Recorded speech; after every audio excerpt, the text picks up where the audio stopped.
Hong Kong, kota keuangan terkemuka Asia.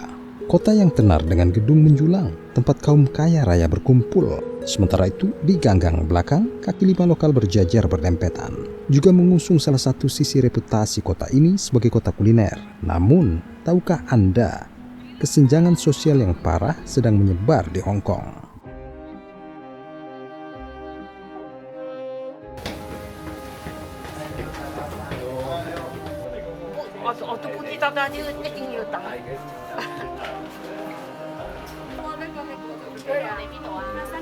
Konon, 1 dari 5 penduduk Hong Kong atau sekitar 1,39 juta orang hidup di bawah garis kemiskinan. Khususnya yang menonjol adalah kemiskinan di kalangan lansia 65 tahun ke atas. Sekitar 40% dari kaum miskin atau sekitar 580.000 orang menempuh kehidupan sehari-hari tanpa penghasilan maupun bantuan yang memadai.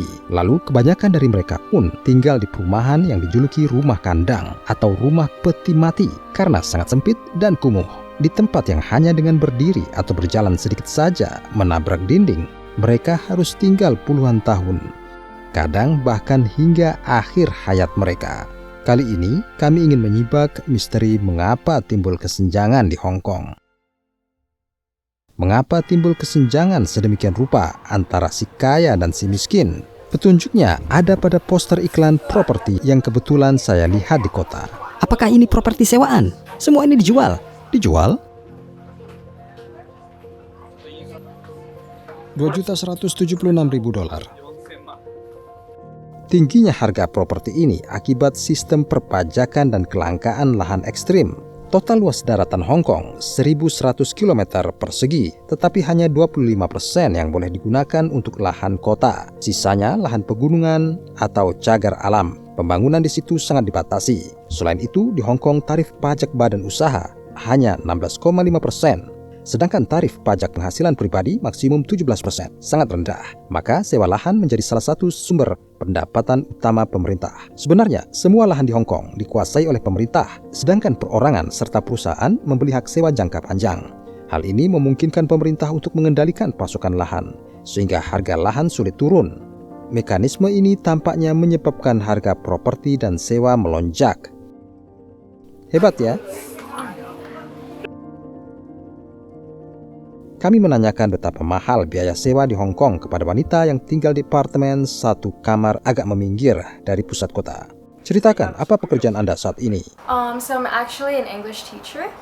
It's not in an actual school. It's more of like an English tutorial center. Berapa kira-kira penghasilan Anda? Every month I earn 25,000 Hong Kong dollars. Cukup banyak dapatnya ya. Berapa kira-kira harga sewa kamar ini? This one is 14,000 Hong Kong. $2.000. Ini berapa meter persegi? So it's this one, 233. Wah, sempit banget. Jadi apakah uangnya tersisa? I do save, but very little. Oh, Like really? maybe I think per month I can save like 2,000 to 3,000. That's why I'm going to move back in with my parents, and they live in a public housing. Berapa uang sewa di sana? Very cheap. Very cheap. $3,000. Yeah, so 3 bedrooms and Three then bedrooms, yeah, yeah. one big, like the living room is big, Yes. and then 1 kitchen and 1 bathroom. But they had to wait, I think 6-7 years. Perumahan rakyat yang diceritakannya itu disediakan pemerintah Hong Kong untuk orang berpenghasilan rendah. Rumah keluarganya dengan 3 kamar tidur per bulan hanya $407. Jika sewa ke swasta dengan luas yang sama akan dikenakan biaya 10 kali lipat. Saat ini di Hong Kong ada 760.000 unit perumahan rakyat, tapi setiap tahunnya ada lebih dari 250.000 pemohon yang mendaftar. Dan sudah ada di atas 260.000 orang menunggu giliran masuk. Pemerintah mengumumkan akan menyediakan dalam waktu kurang dari 3 tahun, tetapi antrean rata-rata 5 tahun ke atas, bahkan tak sedikit sampai 10 tahun lebih. Latar belakangnya keterbatasan lahan dan keterlambatan penyediaan perumahan. Saat ini menjadi masalah sosial Hong Kong secara keseluruhan. Berhasil juga menyewanya Very ya. lucky to get it. Very It's lucky. very hard to get. Yeah. So Situasi terkini Hong Kong yang tanpa keberuntungan sulit bertahan hidup. Bagaimana warga kota ini menempuh hidup sehari-hari? Indeks harga konsumen Hong Kong pada 2024 diperkirakan naik 4,8% tahun ke tahun, terutama kenaikan harga kebutuhan harian, pangan, dan papan sangat signifikan, sehingga laju kenaikan biaya substansial menjadi salah satu yang tertinggi di Asia. Misalnya, semangkok ramen berkisar $10,5 hingga $16. Harga menu paket hidangan cepat saji naik lebih dari $14 atau Rp220.000. Saat makan, saya mendapat izin untuk wawancara kenaikan harga di Hong Kong. Jadi, saya akan mulai merekam sekarang. Sulitkah hidup di sini?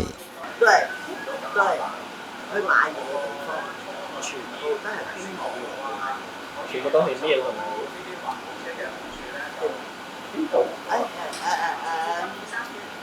手機買手機手機買嘅，好似淘寶啊，嗰啲地方買，依家係全部開嘅地方都係食肆，定時即係食賣食嘢嘅地方，做食嘢嘅地方，變咗咧，你多間鋪頭，好多鋪頭，咁多人。你明唔明啊？明啊！呢一買嘢係好方便。 Seperti yang ibu ini katakan, untuk menekan biaya hidup sehari-hari, warga Hong Kong memilih memanfaatkan situs pesanan pos Tiongkok daratan. Konon mereka bisa dapat produk seharga 20 hingga 40% lebih murah daripada di Hong Kong. Mulai kebutuhan sehari-hari, sandang, hingga alat elektronik rumah tangga. Banyak barang kini dapat dibeli melalui niaga lintas batas. Menurut survei oleh Media Studies Center di Universitas Hong Kong, sekitar 65% warga berusia 20-40-an tahun menjawab bahwa mereka menggunakan situs niaga Tiongkok daratan minimal sebulan sekali. Jawaban terbanyak diantaranya adalah Taobao dan Jingdong. Dan di segenap penjuru kota disiapkan loker khusus untuk serah terima paket serta stasiun pengambilan dan pengiriman. Menjadi bagian infrastruktur kehidupan, berbelanja lewat pesanan pos lintas batas tidak lagi sekedar cara menghemat uang, tetapi telah jadi perilaku belanja standar dalam kehidupan perkotaan Hong Kong. 呢度咩都有得食，什麼都唔知啊！拜拜。 Walau berpenghasilan $3.400 sebulan, terpaksa hidup ketat di Hong Kong sini. Lalu seperti apa kehidupan kaum miskin yang konon mencapai 20% populasi?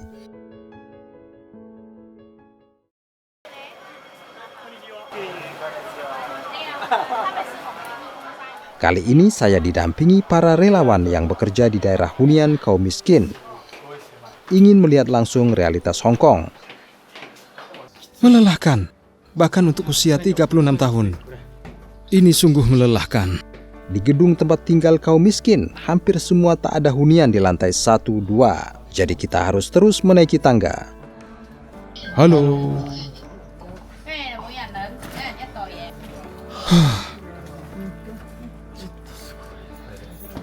Parah, melampaui bayangan. Di dalam gedung, orang-orang berdesakan sampai tidak ada ruang untuk berjalan.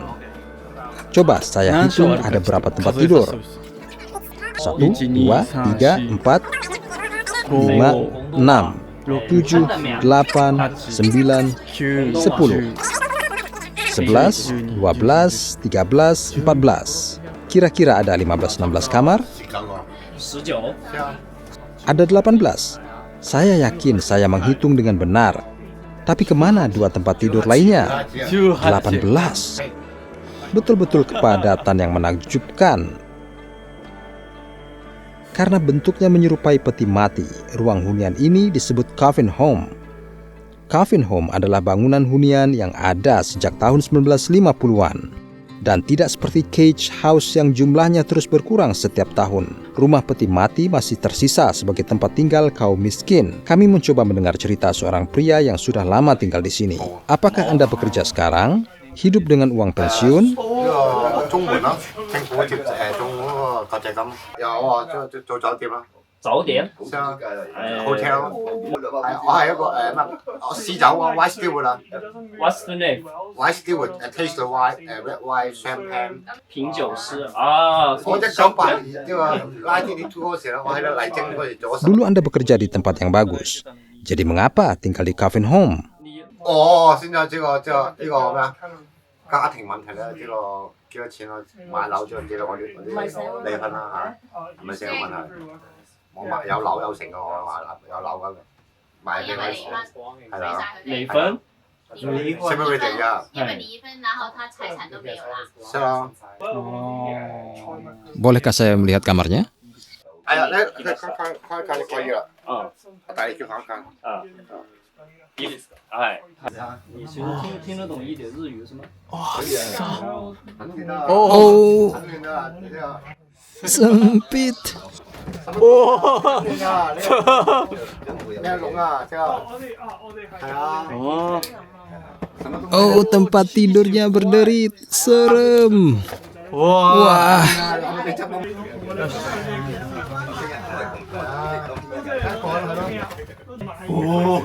Oh, seram, berderit. Orang yang tinggal di bawah bilang, segera turun, mau runtuh nih.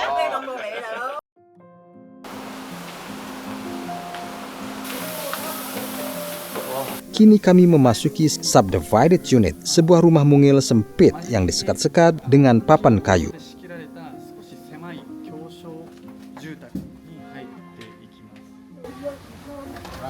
Halo, sempit sekali, tak terpikirkan.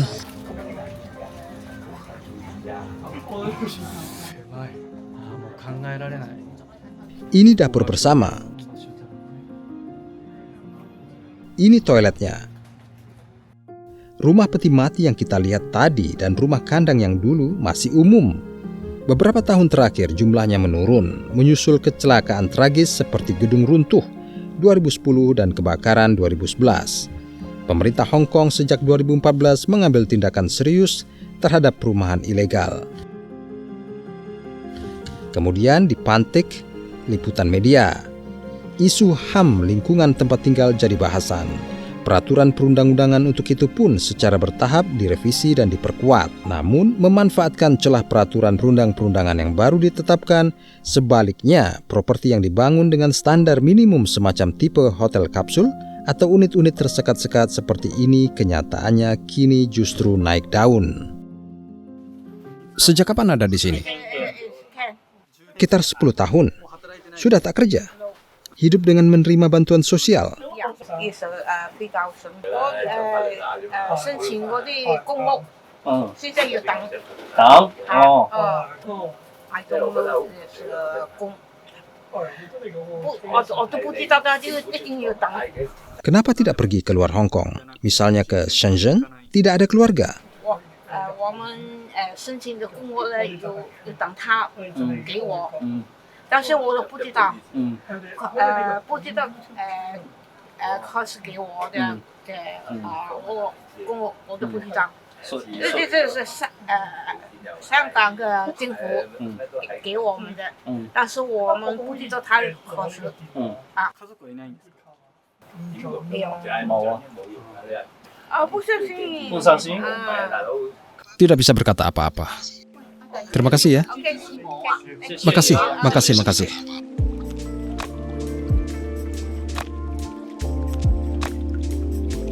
Ya, begitulah.